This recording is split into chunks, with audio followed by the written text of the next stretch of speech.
welcome to my first video on YouTube. Recently my wife and myself have purchased a house and 12 acres of land. It's only a small little holding, and as you can see it's very wet. It's the first week in February and we moved in about 2 months ago, so I haven't had time really to do any jobs out the back just yet. We're getting set up in the house.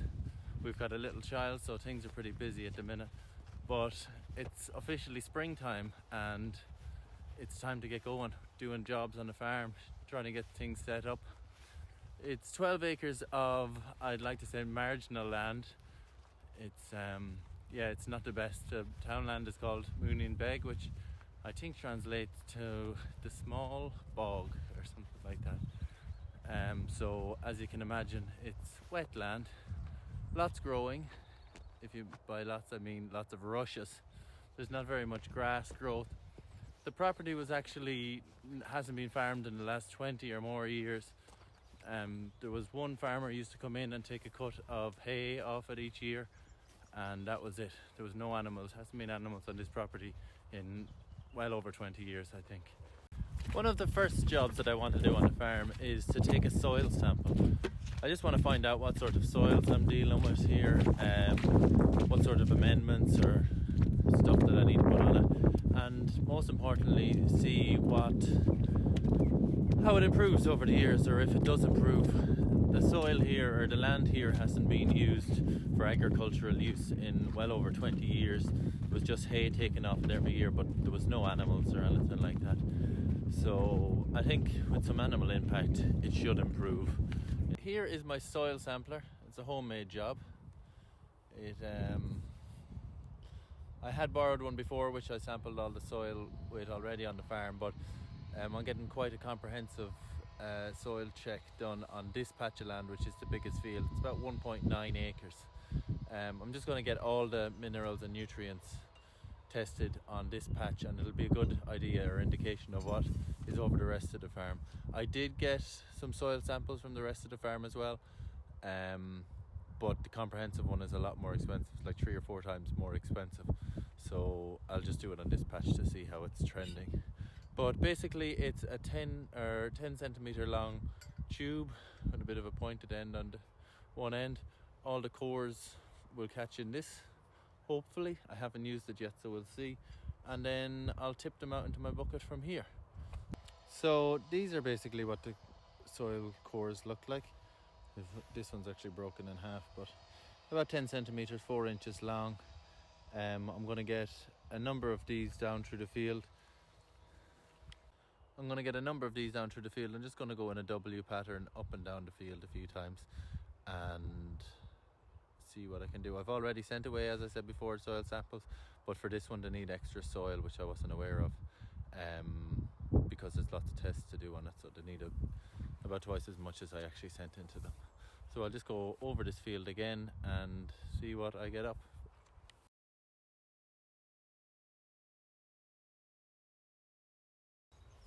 The paddocks, there's 8 different paddocks. They're all broken up into mostly about 1 acre paddocks, and there's one that's 1.9 acres, which is the biggest field. It's, as I said before, it's pretty wet. You might be able to see around here. This is actually the wettest patch of land, so I'd never actually seen that much water in it before in the last 2 months. But the River Shannon is just here in the background, so we're not very high above the water table. There has been a lot of rain over the last 2 months, which has kind of exacerbated the flood problems, but spring is here, and it can only get drier from here on in. I've loads of plans, too many plans in fact, but yeah, it's going to be exciting. Our goal is to raise our own food. We have for the last 2 years been using my brother-in-law's farm, just a couple of acres there, to raise pastured reared meat chickens, a couple of hundred each year, just to fill the freezer. We also had 3 lots of pigs, just had 2 pigs at a time each time, and also harvested them and put them in the freezer. So basically we're just trying to produce our own food. It's only small acreage, so we're not exactly going to go big time, but I just want to use a few different processes and things that I don't see are used too much. Kind of going down the organic route, but trying to go a bit beyond organic, focusing on soil health. And from what I've been reading and what I've been watching, if you focus on soil and you've got good soil, everything follows after that. Here we are at the very bottom of the property. I actually love this part. It's a ramp into the river. This is the Shannon, which is the largest river in Ireland. It's very high at the minute and a very fast flow, but it's a great asset to have, and it's going to be really nice in the summer. We also have lots of overgrown area here. It stretches for about maybe 60 or 70 meters up this way, and the same again across to the other side. So it's a long but thin stretch of land. You might be able to see in the far distance there's the house. The house is about 500 meters away from the river, so 500 meters up and down, and it stretches for about 150 meters across. This is actually a full stone road. There hasn't been anybody living in this property in the last 15 or 20 years. It's been used as a holiday home, but this part of the land has been neglected, so it's just all overgrown, which is no harm at all. It's good, firm, dry walkway. You could drive a car the whole way down to the river, which is great. So it'll be a great asset throughout the year. A lot easier access to all the fields, and the fields span off either side of it here. Close to the Shannon, here we have the wettest part of the farm. It's waterlogged at the minute, and I expect every winter it's going to be waterlogged, which is no harm. The rest of it is actually all pretty dry. You wouldn't be driving big tractors around on it or anything, but it's dry underfoot and there's no standing water on the rest of the land. As I said earlier, we hope to produce a lot of our own food here. This whole forested, well, kind of overgrown, I wouldn't say forested area here behind us is going to be a great asset, but there's a lot of clearing to do as well. For the first year, I hope just to put pigs in there and just let pigs run around, be pigs. They'll do a lot of the clearing for me. One of my goals is to let the animals do the work. Pigs are designed to clear land. They've got a shovel on the front of their face, i.e. their nose. They'll dig it all up and hopefully clear some of the land for me, make it easier to thin out some of the trees and make it a bit more accessible. At the minute you can't actually walk through it. It's completely overgrown with briars and bushes and stuff like that. One of the best assets on this farm is this. It was formerly used as a boat shed, but it's a big 150 meter square shed with a concrete floor, lighting and water in it as well. It'd be very handy for doing lots of projects whenever it's raining and stuff, and I've got a lot of things to build over the next couple of months.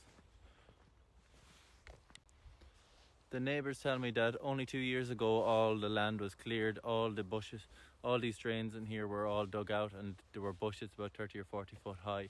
So here are some of the remnants of that, which I'm going to have to deal with at some stage. Lots of firewood in there, and whatever I can't burn, I'm going to chip, hopefully, make some wood chips out of it.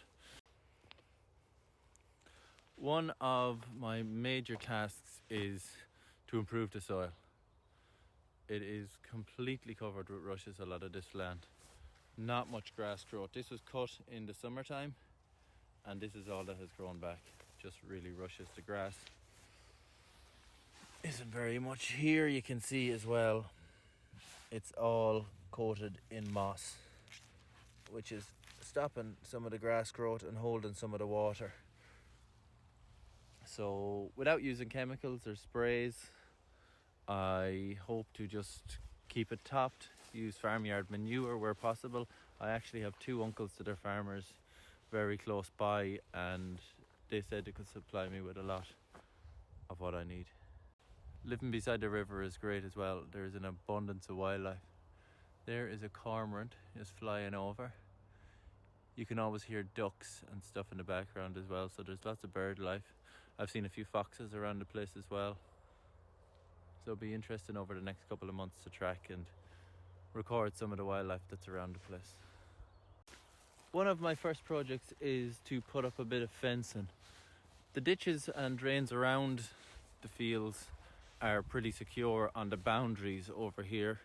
They've all just been knocked down in the last 2 years and they're pretty impenetrable, so I don't think any animals will be getting through. But seeing as it's only a small little holding, I want to move my animals on a regular basis, and by doing so I want to keep them in small little tight compact bunches. So I've just set out some posts here to visualize what it would look like, but I'm going to put permanent electric fence down here, a post on either end, and about a 5 to 6 meter gate here just beside the fence, so I've got easy access.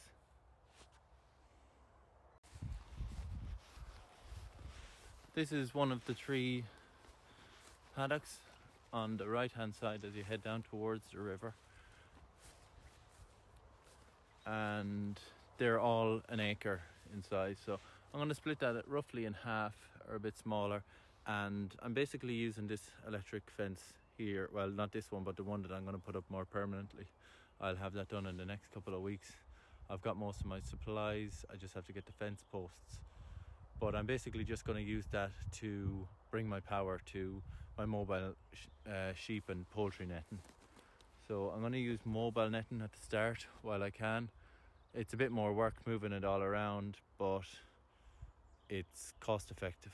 I'm trying to do this on a low budget, as just after purchasing a house, and it's not exactly going to be a money maker for me at the minute, the farm. So just trying to do it on a low budget, just to see, can somebody that didn't own land or didn't have any farming background break into the scene and get farming. It's very cost prohibitive to get into agriculture. Land is expensive, stock is expensive, fencing is expensive. It's all expense really, so I'm going to try to do it on a budget, and just small scale projects, just little things that won't be too much. I have to remember I've got a full-time job as well, so it's more of an evening and a weekend thing. I am super excited that it is springtime. We've had 2 months in the house, as I've said before, and the evenings are starting to get longer. It is about 5:30 at the minute and it's still bright. It's the first week in February, and every single day you notice the evenings are getting a bit longer. So there's going to be a lot of evenings spent out here and spent down here in this shed of mine. It's a bit of a mess at the minute. I've just moved all my stuff down from where it was up on my brother-in-law's farm, so there's a lot of organising to do there as well. Right next door to us we used to have a Sitka spruce plantation. There's about 7 or 8 acres of woods here, and they cut it all down 2 weeks ago. I think, yeah, 2 or 3 weeks ago. So now it is just bare earth. But I am told they're going planting a native deciduous forest in here, which will be great. It'll be great in a couple of years' time. We won't see much of it for a while, but 10-15 years' time, I'm sure it'll look lovely. As you can hear, there is lots of water. I'm getting a digger in the not next week, the week after, just to clean up some of the ditches, dig maybe a few shores and stuff like that, to get rid of some of this standing water so it's a bit more comfortable underfoot, and yeah, give me kind of a kickstart to get going for the summer. Might be a bit hard to see here, but here's another one of those initial posts I'm putting in just to give myself a visualization to see what it's going to look like when it's finished. But I'm going to put a fence up right up through the middle of this field as well. 18 months ago I done the Green Cert for young trained farmers, and one of their main goals, one of their main pushes was to try to get everyone to do paddock grazing or control grazing. So animals on one spot for 1-2 days, moving on then to a new patch and leaving that ground to rest and letting the grass to really express itself. They say, well, Chagas were saying that it can double, if not triple, your grass growth in some places. So that's what I need badly. Like, look at this. Rushes. And even the rushes look like they're dying in here. But yeah, I'm going to give it a go. I'm going to give the controlled grazing. I might get some sheep to start with. Just because this is rough ground, I'll get some maybe culios or something like that. Something that doesn't mind eating low quality forage.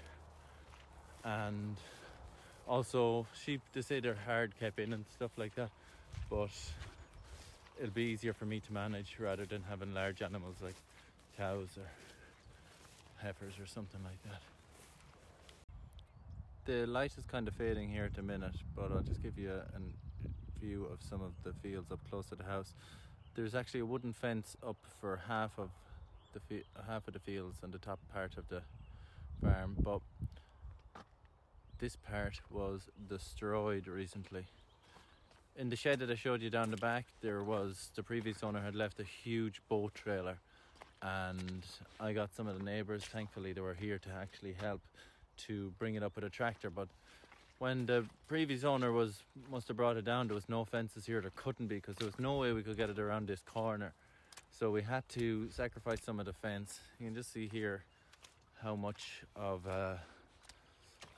marks they left on the ground and stuff, which it's no harm really. I'm going to widen this corner out anyways, because if I ever do have a truck coming down, or even a tractor with trailer, it'd just make it a lot easier. It's very, very thin little road going down.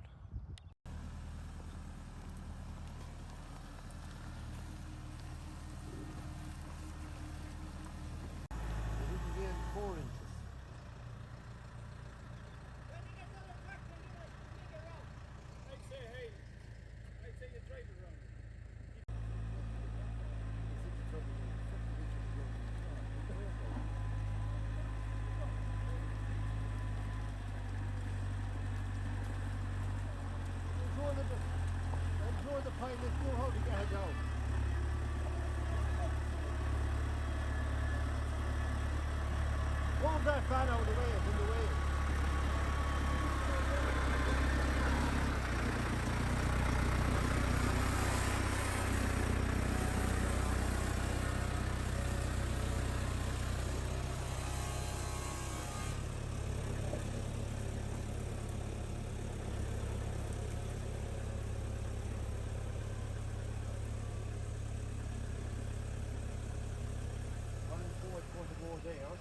Go on, keep her lit. So you're not going to get any further from that, you have to go now. Go on!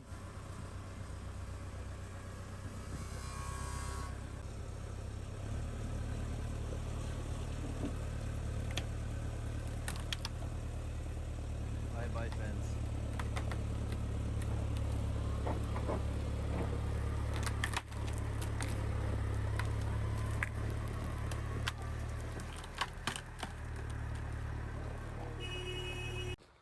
So it's not the most riveting of first videos, but it's just kind of a summary of some of my plans and what I need to do for the next couple of months.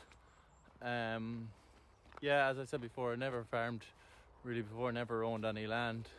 So coming new to this, come with a lot of ideas that maybe people that have been farming, doing the same thing all their lives, or doing the same thing as their fathers have done, mightn't do or mightn't have thought to do. But I'm going to try to go chemical free, organic feed and stuff like that, and just see how it goes. See, can it be done to, one, improve land, two, keep livestock happy and healthy, and most importantly, number three, to put food on the table, feed your family.